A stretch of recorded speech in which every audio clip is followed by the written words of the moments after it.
Merci beaucoup. Et oui, justement, pour corroborer, là on voit le livre de Jacques Vallée avec les différents masques que le phénomène utilise. Alors des masques diaboliques, de démons, comme dans l'affaire Ozzalotti, ou des masques de petits gris. Pour les petits hommes verts, il y en a très peu, il n'y en a pas.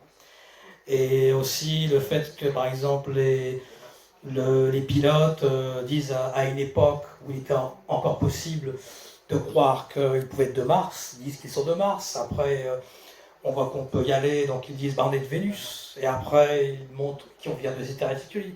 Après, on va plus loin. Tout le temps, il y a ce phénomène où les pilotes ou les êtres en fait se moquent en fait des témoins et leur montrent une falsification en fait de ce qu'ils imaginent en fait. Donc c'est ça qui est assez intéressant. Merci. Y a-t-il d'autres questions? Oui.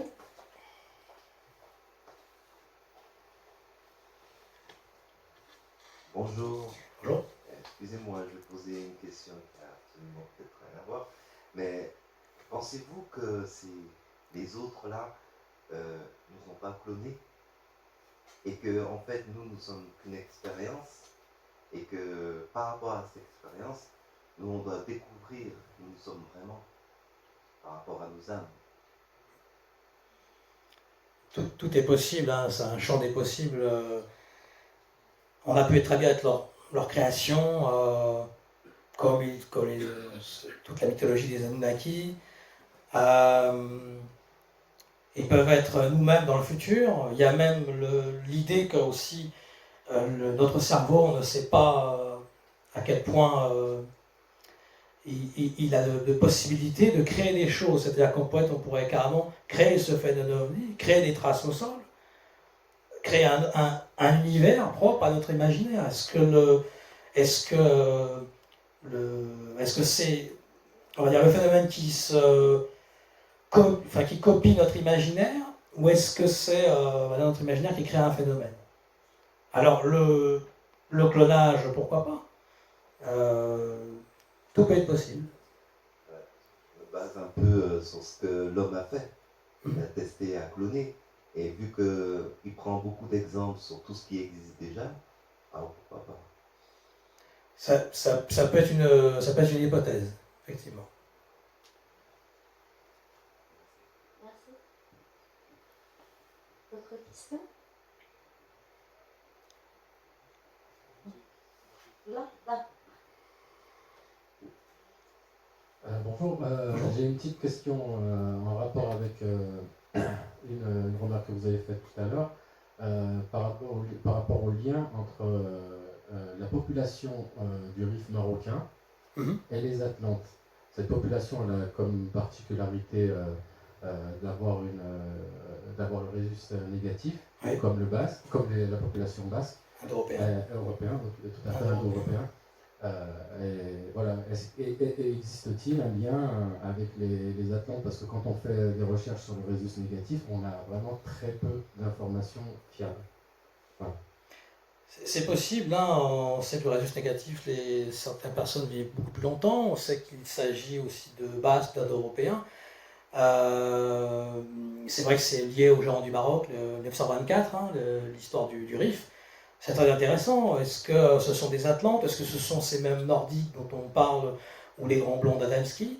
Ça peut être beaucoup de choses différentes. Même Jacques de Mayeux avait parlé de ça, donc l'agonie du dieu soleil, en son temps.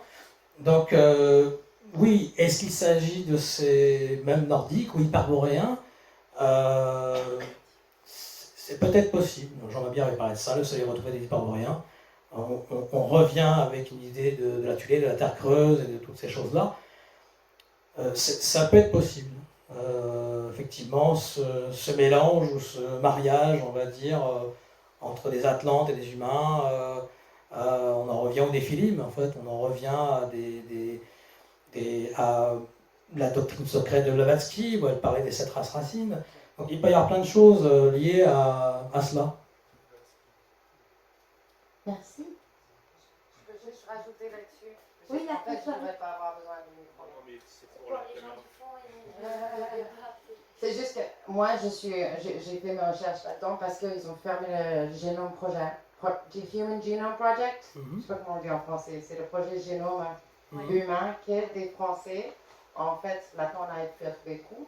Mais en fait, les Français, ils ont trouvé plein de traits dont ils ont étudié. Une fois qu'ils ont trouvé, ils ont tout fermé. Alors, les réponses à ça, je pense, on aura si on arrive à trouver des informations, enfin un peu plus de réponses à ce qu'ils ont trouvé dans ce projet qu'ils ont fermé en 2011, 12, je crois.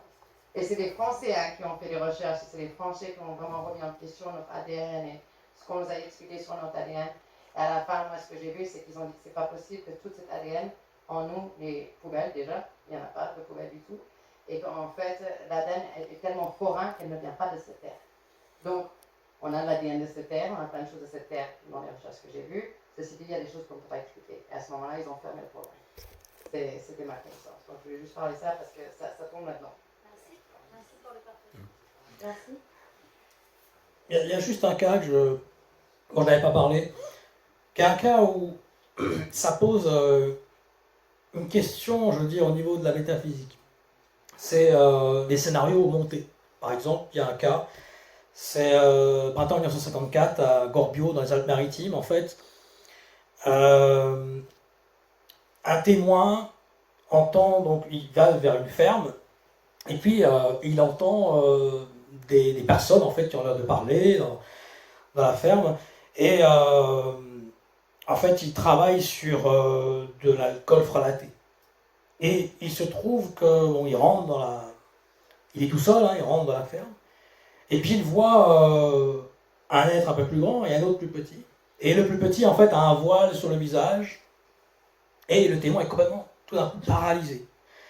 Et le témoin se rend compte que le petit être en fait soulève son voile et lui montre un visage assez horrible, en lui montrant bien son œil qui est complètement déstructuré, et donc il ne comprend pas pourquoi il lui montre ça, quelle est la signification. Sauf qu'il y a ce même cas, en fait, en 1950, été 1950, à Vincent, donc village rural de l'Abitibi en Canada. Et il se trouve que le témoin, pareil, va dans une grange, et puis il voit il entend des êtres qui travaillent sur la bagos. La bagos, c'était un alcool illicite. Et donc il rentre dans la grange, et puis pareil, il est paralysé complètement par le phénomène. Et puis un des êtres, il y a un plus grand et un plus petit, et un des êtres soulève son voile et lui montre son œil, et lui montre une larme brune qui coule. Alors qu'est-ce que cela veut dire? Est-ce que c'est quelque chose de métaphysique? Ils ne peuvent pas le montrer par la parole, mais ils le montrent par une autre façon de dialogue ou de langage. Donc là, c'est une sorte de... On est encore dans cette idée de mythe moderne où le phénomène peut-être ne peut pas s'adresser à nous d'une façon directe, mais indirecte par les mythes ou par quelque chose de mimétique qui correspond soit à son mental, et là il se trouve que c'est à 4 années de différence et il y a le même scénario exactement. Donc ça c'est intéressant. Je voulais juste parler de ce cas qui en fait on remet en question que le phénomène est un hasard, et en fait tout est organisé derrière. Il y a vraiment une organisation secrète dont parlait peut-être Kirk, la République mystérieuse. Merci. D'autres interventions? Il nous reste à te remercier pour cette magnifique conférence. Merci Mike. Merci beaucoup, c'est moi qui vous remercie.